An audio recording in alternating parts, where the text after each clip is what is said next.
ตอนนี้ค่อยอยู่ที่สถานีรถไฟใหญ่สุดในลาวทุกคนสบายดี FC น้องธิดาลาว FC เบาภูศิวิไลจะพาทุกคนมาเบิ่งความยิ่งใหญ่ของสถานีรถไฟลาวเห็นบ่ปัจจุบันนี้คนเต็มแล้วล่ะคือค่อยต้องเดินทางไปหลวงพระบางเด้อทุกคนเดินทางไปหลวงพระบางฟังเสียงประกาศคือกับสนามบินเลยนี่ทั้งสองส้นของสถานีก็จะมี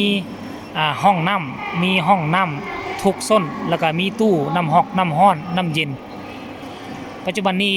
เที่ยวแรกนะเป็นD88จากเวียงจันทร์สู่คุนหมิงใต้เนาะคือนครคุนหมิงก็คือแข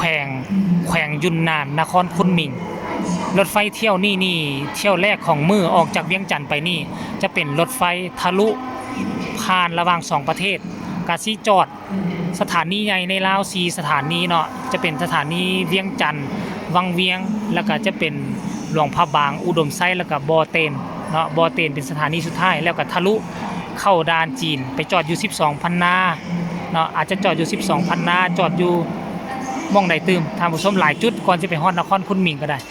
นี่รถไฟปัจจุบันนี้ก็มาเทียบท่าอะไรเห็นบ่รถไฟ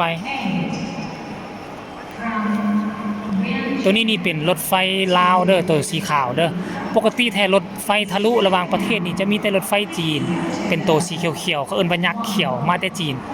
แต่หลังจากที่มาตกเซท้ายปีนี้ก็รถไฟของลาวก็ทะลุไปจีนแล้วนั่นหมายความว่ามื้อนึงก็มีอยู่2ขบวน4ขบวนสำหรับไปกลับ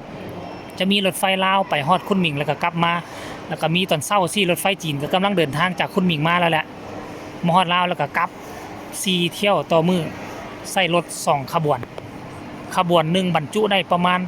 700ถึง 1,000 คนท่านผู้ชมมี 7-8 ตู้เนาะ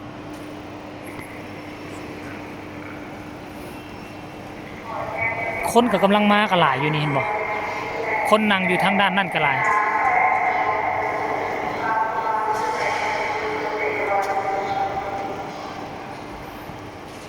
เห็นไหมทุกคนที่แจ้งตั๋วเข้ามาเห็นบ่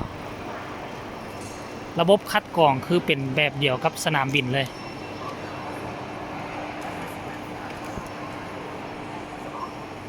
การรักษาความปลอดภัยนี่คือจีนนี่เขาเจ้าเฮ็ดในเรื่องบ่ว่าจะเป็นสถานีรถไฟสนามบินบ่ว่าจะเป็นสถานีรถเมล์รถทัวร์น่ะเขาเจ้าจะเฮ็ดแบบเดียวกันหมดผู้ที่บ่ซื้อตั๋วก็บ่สามารถทะลุเข้ามาม่องตึกห้องรับผู้โดยสารได้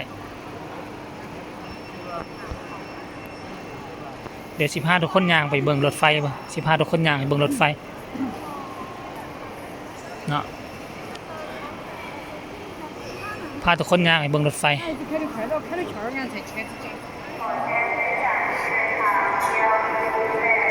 ที่เข้ามาใช้สถานีนี่นะเข้ามาใช้บริการรถไฟนี่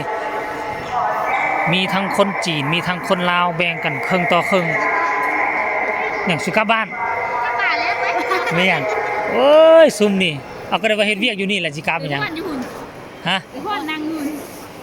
สรุปเราพากันมาลีนี่ซื่อว่าเห็นไทยฮู้ไทยหยังมาหาเงินบ่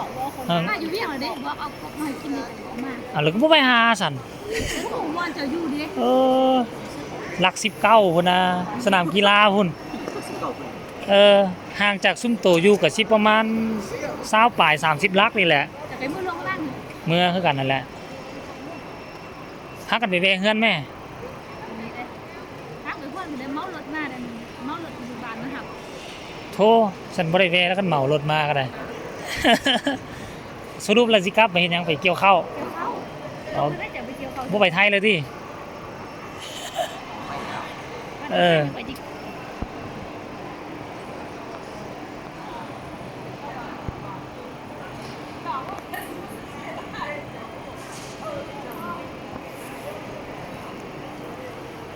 15ทุกคนมาเบิ่งขบวนนี้กำลังจะปิดตู้แล้วล่ะยาวอยู่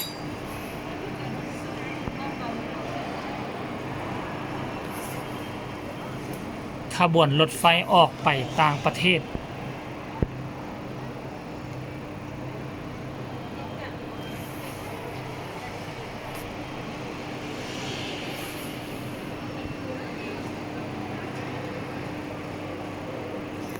นี่ทุกคน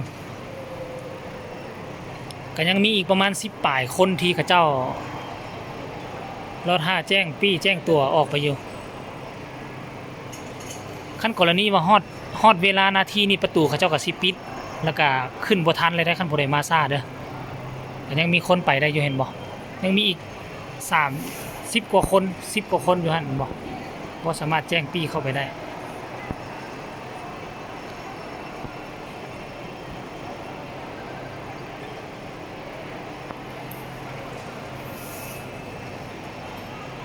ตัวนี้น่าจะเป็นรถไฟ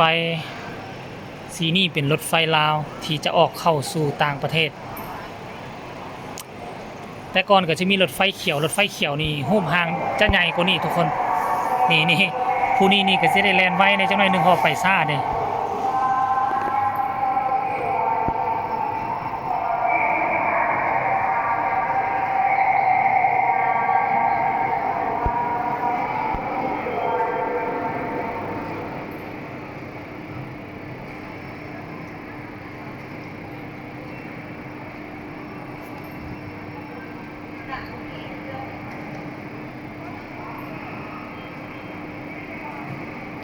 พอดีขบวนนี้ออกไปแล้วก็ขบวนรถของพวกเขาก็สิเข้ามาแต่ว่าเขานั่งรถซ่า120 กิโลเมตรต่อชั่วโมงไปโลหะบางนี่3ชั่วโมงแต่ถ้านั่งรถตัวนี้นะฮอดโลหะบางเพียงแค่2ชั่วโมงเท่านั้นตอนนี้ผู้โดยสารที่มาซ่าก็ต้องได้แล่นเอาละพอมันสิฮอดเวลาละ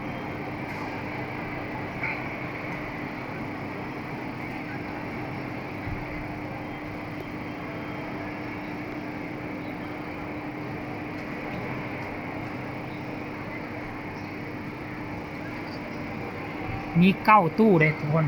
มี9ตู้อยู่ในนี่มันจะมี VIP เนาะ VIP